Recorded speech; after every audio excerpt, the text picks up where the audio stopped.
어느 지방의 작은 시골 마을 이곳에는 오래된 전설이 하나 있다. 이 마을은 예로부터 특별한 무당을 모셨다고 한다. 이 무당은 신통한 능력을 지녔으며 마을 사람들의 존경을 받았다고 한다.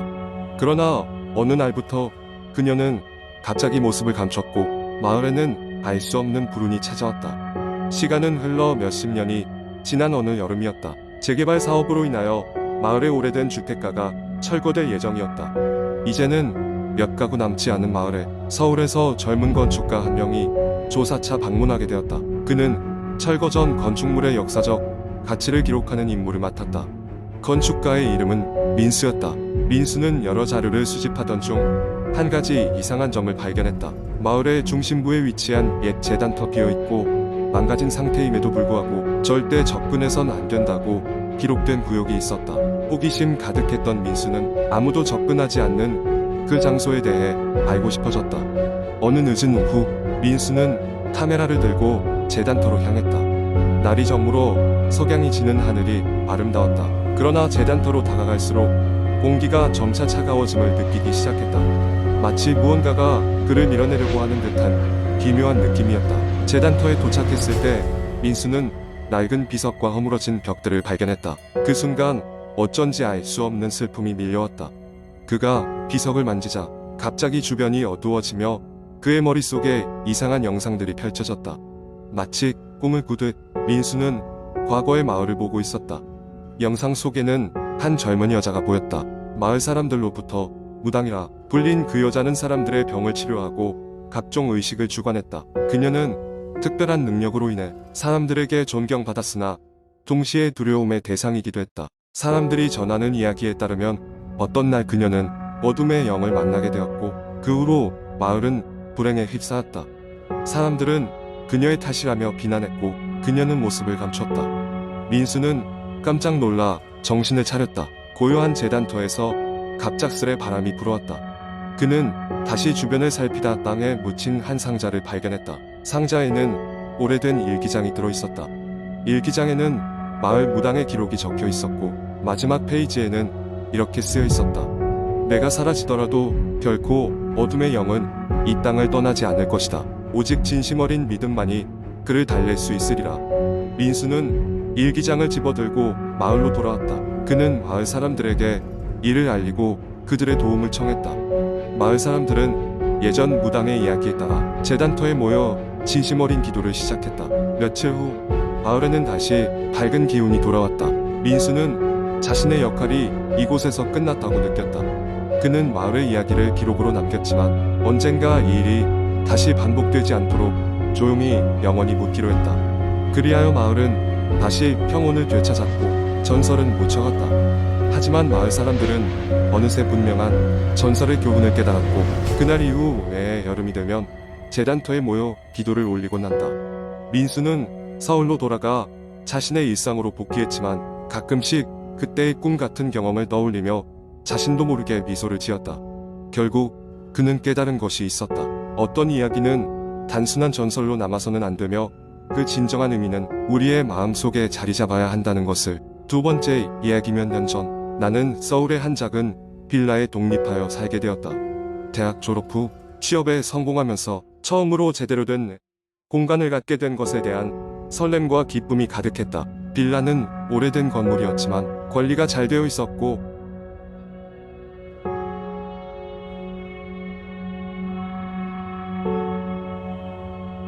가격이 저렴해 더없이 만족스러웠다. 이사한 지 얼마 지나지 않아 이상한 일이 벌어지기 시작했다. 그날도 회사에서 늦게까지 야근을 하고 집에 돌아와 문을 열었는데 거실에 있는 불이 켜져 있었다. 처음엔 내가 깜빡하고 끄지 않았나 싶은 생각에 대수롭지 않게 넘겼다. 그 다음 날도 비슷한 일이 반복되었다. 출근할 때 분명히 껐던 불이 돌아오면 항상 켜져 있는 것이다. 점점 의구심이 들기 시작했지만 피곤한 몸을 이끌고 그냥 잠자리에 들었다. 어느 날 주말이 되어 친구들을 집에 초대했다. 모두 같이 모여 술을 마시며 즐거운 시간을 보냈지만 나만큼은 거실 불빛에 대한 생각이 머리를 떠나지 않았다. 친구들이 돌아가고 나서야 나는 벽에 있는 스위치를 유심히 바라보았다. 특별한 장치가 있는 것도 아니었고 스위치 자체가 고장난 것 같지도 않았다. 평소대로 침대에 누워 잠을 청하는데 이상하게 마음이 불안해서 쉽게 잠들 수가 없었다.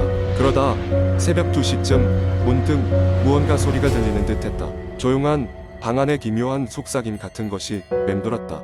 나는 소름이 돋아 몸을 웅크리고 이불을 꾹 눌러 덮었다. 그때였다.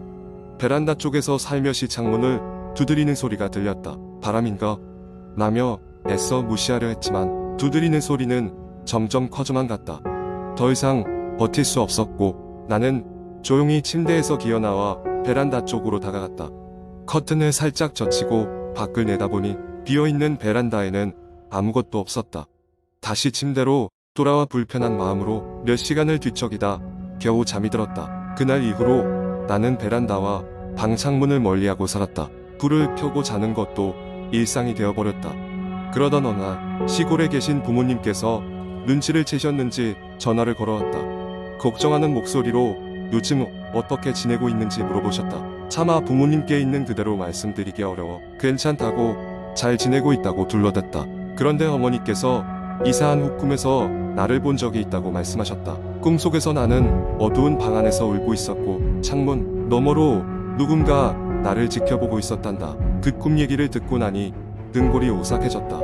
이제는 그냥 넘길 수 있는 일이 아니라고 판단했다.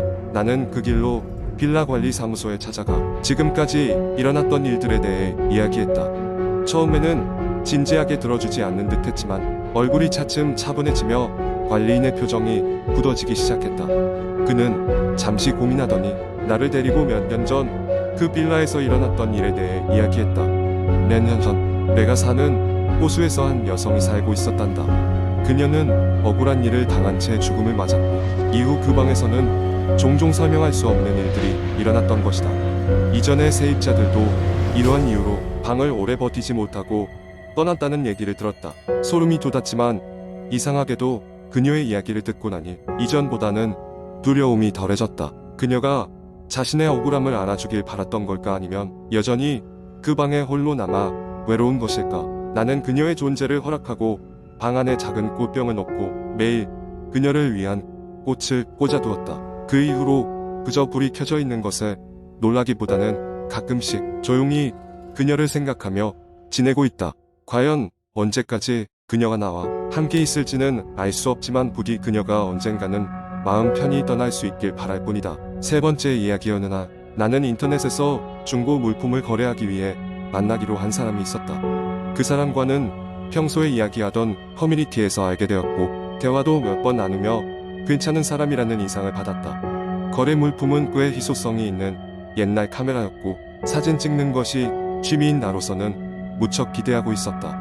우리는 어느 지하철역 앞에서 만나기로 했다. 퇴근 후 시간이었는데 날이 이미 어둑어둑해지고 있었다. 물론 사람들은 많았지만 이상하게도 나는 조금 긴장되는 기분이었다. 연락처를 주고받으며 내가 도착하기 몇 분 전이라는 것을 통보했고 상대방도 곧 도착할 것이라고 했다. 그런데 거리에 서서 기다리는데 갑자기 미세하게 소름이 돋는 느낌이 들었다. 마치 누군가 나를 지켜보고 있는 듯한 기분이었다. 뒤를 돌아보기도 했지만 특별히 이상한 사람은 보이지 않았다. 그저 지친 퇴근길의 사람들만 바삐 움직이고 있었다. 그때 메시지가 왔다. 저기 뒤에 있는 공원으로 올 수 있을까요? 사람이 너무 많아서요. 사람이 많은 게 싫다는 것은 이해했지만 시간에 공원으로 가는 것이 이상하게 느껴졌다. 하지만 특별한 의심은 들지 않았고 나도 사람 많은 곳에서는 거리가 번거롭다고 생각해 공원으로 향하기로 했다. 공원으로 가는 길은 인적이 드물고 가로등 불빛도 어딘지 흐릿해 점점 더 긴장되기 시작했다. 공원에 도착해 무작정 벤치에 앉아 메시지를 보내니 곧 오겠다는 답장이 돌아왔다.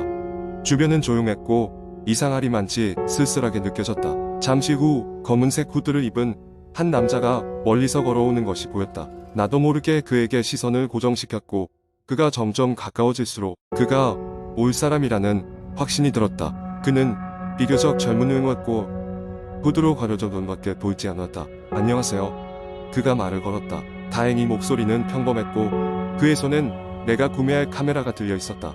우리는 간단히 서로의 안부를 물으며 거래를 시작했다. 카메라 상태를 보려고 들춰보았는데 무엇인가 이상하게 느껴졌다. 그 카메라에는 오래전에 끼워 놓은 필름이 있었다. 이 필름은 뭔가요? 궁금한 마음에 물었더니 그는 잠시 멈칫하며 대답했다. 응, 모르겠어요. 그냥 있길래 그대로 둔 거라 특별히 문제 있진 않을 거예요. 그의 반응이 어딘가 어색하게 느껴졌지만 나는 깊게 생각하지 않기로 했다. 거래를 마치고 나서 그 공원을 빠져나오려는데 길이 너무 어두워 휴대폰 손전등을 켜고 길을 비췄다. 그런데 그 빛의 끝, 저 멀리서 조금 전 본 남자가 나를 지켜보고 있는 것이 보였다. 순간 나는 얼어붙었다. 왜 아직 그가 여기 있는 거지? 마주치기를 피하며 빠르게 걸음을 재촉했고 다행히도 그는 다가오지 않았지만 마음속 깊숙이 불안이 스며들었다. 지하철역에 도착했을 때서야 마음이 조금 놓였다. 집에 돌아와 카메라를 살피던 중 호기심의 필름을 현상해보기로 했다. 개발실에서 필름을 꺼내 이를 하나하나 확인하는데 필름에는 낯선 곳들에서 찍은 사진들이 여러 장 있었고 그중 일부는 나도 모르게 심장이 얼어붙게 만들었다. 그것은 내가 몇 주 전 방문했던 장소들이었고 심지어 내 모습이 찍힌 사진도 있었다.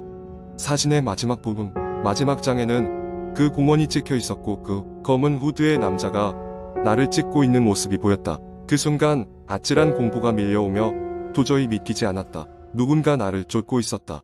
그것도 오래전부터. 싫은 예감에 나는 즉시 경찰에 이 사실을 알렸고 며칠 후 범인을 잡았다는 소식을 들었다. 그는 스토커였고 커뮤니티에서 활동하며 나를 지켜보고 있었다고 했다. 그런데 가장 소름 돋는 것은 그의 집에서 나온 여러 개의 카메라들 모두에 나의 흔적들이 남아 있었다는 것이었다. 이후 나는 좀처럼 카메라를 만지지 못했다. 지금도 가끔씩 그 지하철역 근처를 지나갈 때면 후드 남자가 나를 지켜보고 있을까 하는 생각을 떨칠 수가 없다. 이 글을 쓰는 지금도 내 주변 어딘가에서 날카로운 셔터 소리가 들리는 것 같다.